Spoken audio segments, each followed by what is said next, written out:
Making another gift for a friend today. Now, my lovely friend Marie, I work with at the British Motor Museum in my little part-time job, saw my tumbler.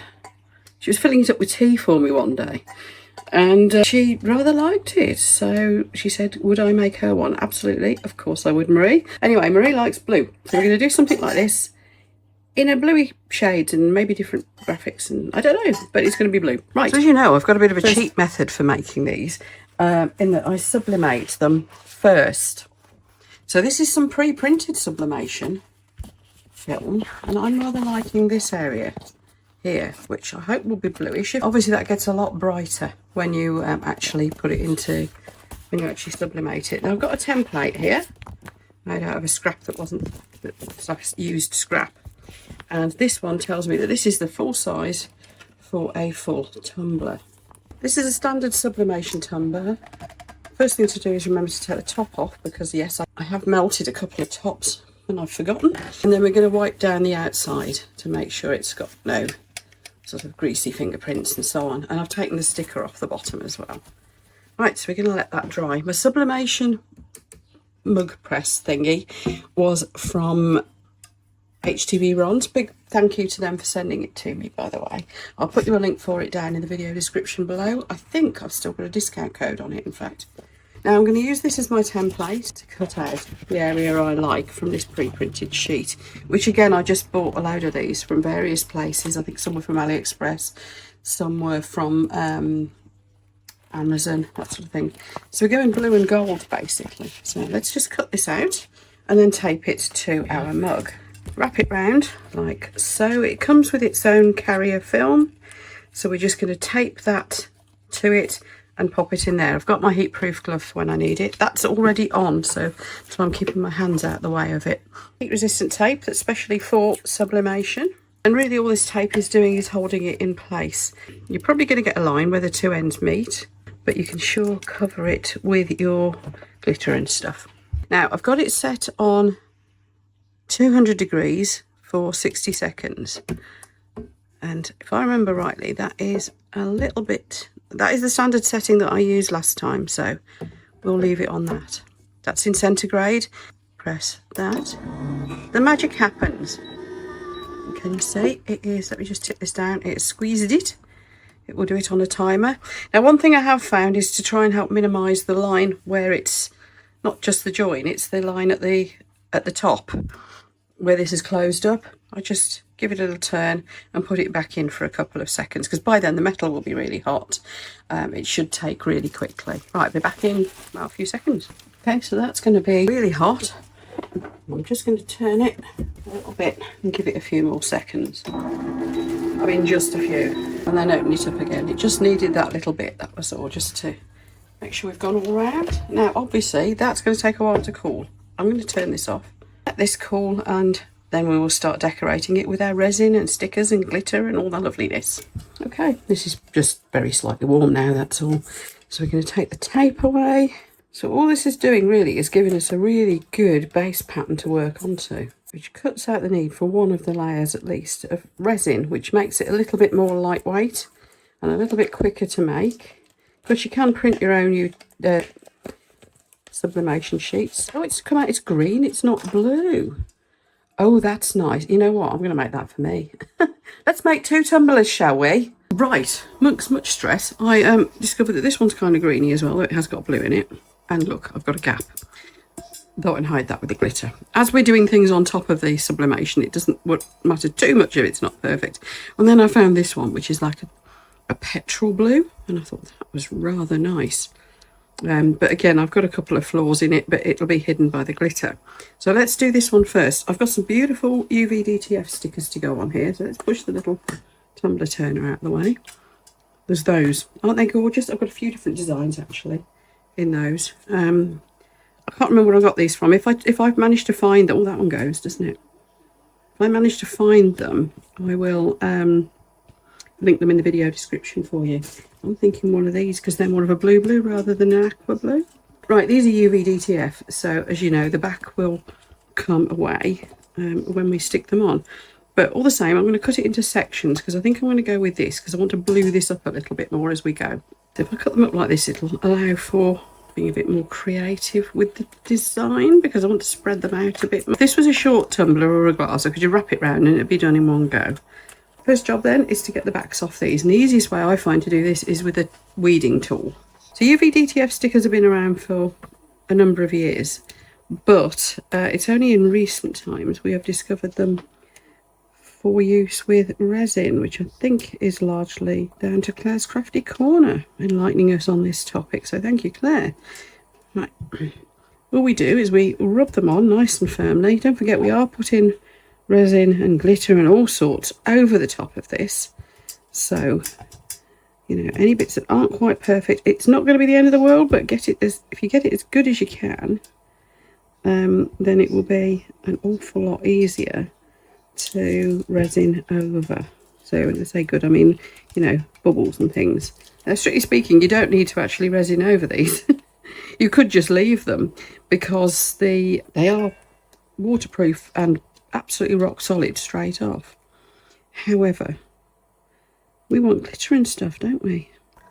So that's Marie's ready stickered up. Now this one, because it's got a lot of green on it and I've decided it's for me, and there's a big line there, I'm going to go with frogs. Probably know that I've got a frog is my channel mascot. That was Daniel Cooper's suggestion actually, and recently it has become my logo. And the reason he suggested it was because Kermit, my little plastic frog that I had for donkey's years, kept popping up in my videos, and he said you ought to make that your channel mascot, so I did. Got lots of friends and relations as well now. The original Kermit, you can always tell because he's a slightly different colour and he's covered in resin. So I'm going to put this big one. Mind you, they're all pretty hefty to be fair. Put that one there. That'll cover quite a big area. I'm now regretting it because I've just noticed I've got an even bigger one. But that'll help. Yeah, look, I could have put that one there. That would have covered even more of the line, wouldn't it? Anyway, we have got with green stuff. Let's put him here. So next stage will be a glittery layer with resin. I don't know whether that's going to end up being one glittery layer or several. We shall see. I shall see how much it feels. It's all too easy for me to just get carried away and just keep going. Oh, by the way, if anybody wonders why I'm using this tool, what appears to be the wrong way, there's a tiny hook on the end of it that goes the other direction. It lights up as well. It's just pretty strange. Right, I'm going to enjoy decorating that one, but let's do Marie's tumbler first, because this is the one that this video is meant to be all about. So enter our little tumbler turner. It is only a little one.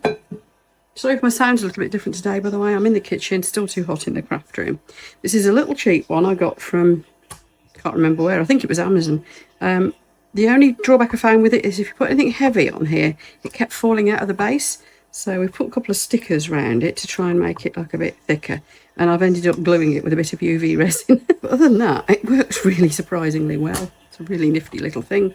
Got a mat under here because I keep wrecking it and getting it filthy. We're going to put Marie's tumbler on here. Marie, I hope you get to see this video. So I'm going to do this one as a premiere. I'm hoping that she might join us in chat. There, so this tumbler turner goes forwards and backwards, so you can adjust it, which is really handy. Next thing I'm going to do is get some gloves on, and I'm going to mix up some resin. Resin I'm using is specifically made for tumblers, and this is Apex Quantum. I'm afraid I don't have discount codes for you on this because I don't deal with that particular supplier nowadays, but I will put you the link for where to get it in the video description anyway, because it's really good stuff and I wholeheartedly do recommend it for tumblers because yeah, as I say, it's specifically designed for that, and it cures in 1 to 2 hours touch dry. They wouldn't want to be using it that quickly, but it means you can put your second coat on within about an hour, hour and a half, something like that usually, and it's just smooths out beautifully.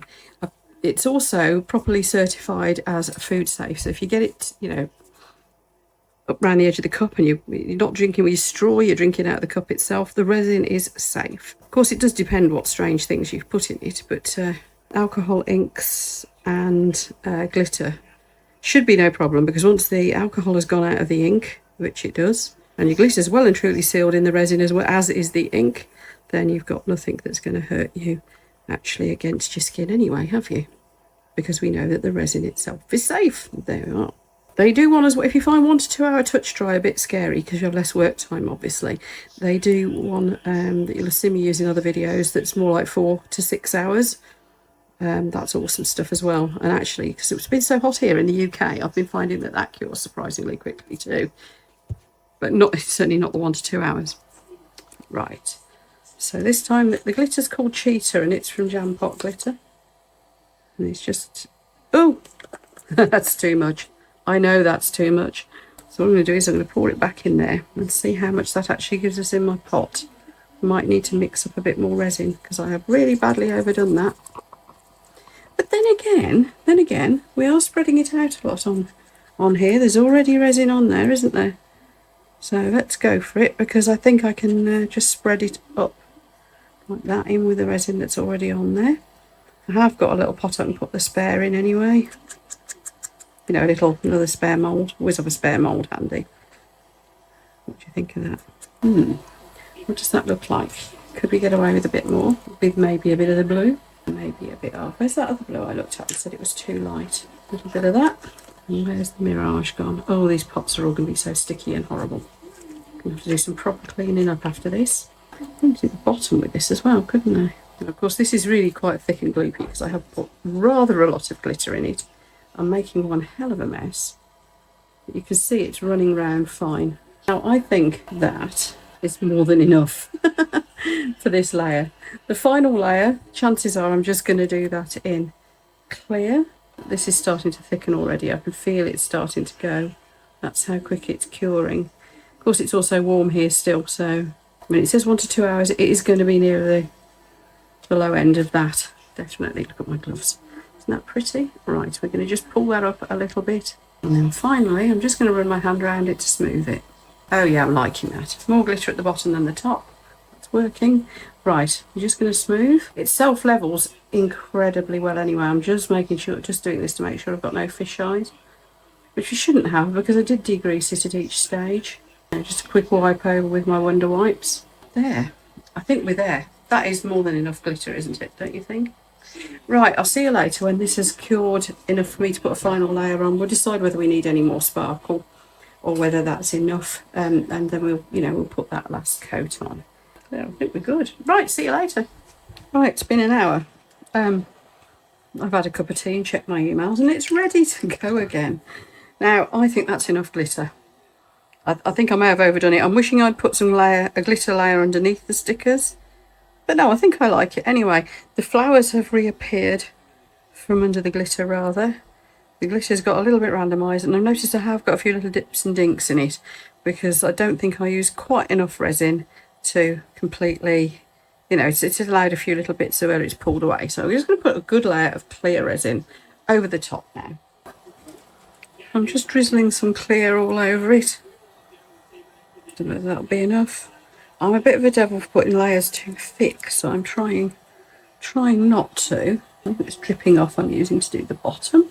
There's not much dripping off yet, so I think I'm okay at the moment. But of course I'm bearing in mind that I have got a couple of bits where there's little dinks and dents, where it's pulled away from the edge and things. So I do need to go probably a bit more. Putting quite a bit around the bottom because obviously I want to do the base, and the easiest way I find to do that is to actually run it off the end of the piece itself, the sides. And of course we've got the frog one to do yet, and I think that is loud enough without too much glitter, to be honest. So I have got some suitable shades of green and things, but I don't think I'm going to go too crazy because with that it's more all about the crazy colours, isn't it, and the frogs themselves. Yeah, I think that's the bottom all done. Doing the bottom is more a case of sealing this edge really, so that we don't have any rough edge to it. So let's just come up and down, up and down, up and down, up and down, over and over and over, and then we're just going to leave it turning. And then in a couple of hours I should be able to take that off there and it's actually done and ready to go more or less, although I will leave it just to stand to settle down and really harden up, probably overnight. People have asked me whether these are dishwasher proof. They're not. The resin isn't, and the whole make really itself isn't marketed as being dishwasher proof, but that one I showed you at the start, my own one, has been through the dishwasher God knows how many times, so it's up to you if you want to risk it. I have found it to be very dishwasher proof, but you know, proceed with caution and at your own risk and all those other sorts of disclaimers. So I'm just going to drizzle just a little bit more on because I've still got a little bit left in my pot, and we're going to leave it, and I'll see you later for the froggy one. And I'm on to the next one. Less glitter this time. I'm just going to put a little bit of the green, a little bit of the Mirage, and I think that might be about it. Look at that. Isn't that crazy? A little bit of a green sparkle too. There we are. Right, here we go then. I think that's just right, don't you? Didn't think you wanted to see the whole same process over again, so here they are. Here's the finished items. Here's Marie's tumbler, and yeah, I think that's come out nice. I'm really pleased with it. I hope Marie likes it. As I record this, I'll be giving it to her tomorrow. And there's the frog, and here comes Lego to see if he approves. Yeah, I think he approves. Yeah, that's sorted. Good. Now, if you like this sort of thing and all the other resin crafts that I do, you know where the subscribe button is. It's down below, and of course it's free. Much appreciated. Bye.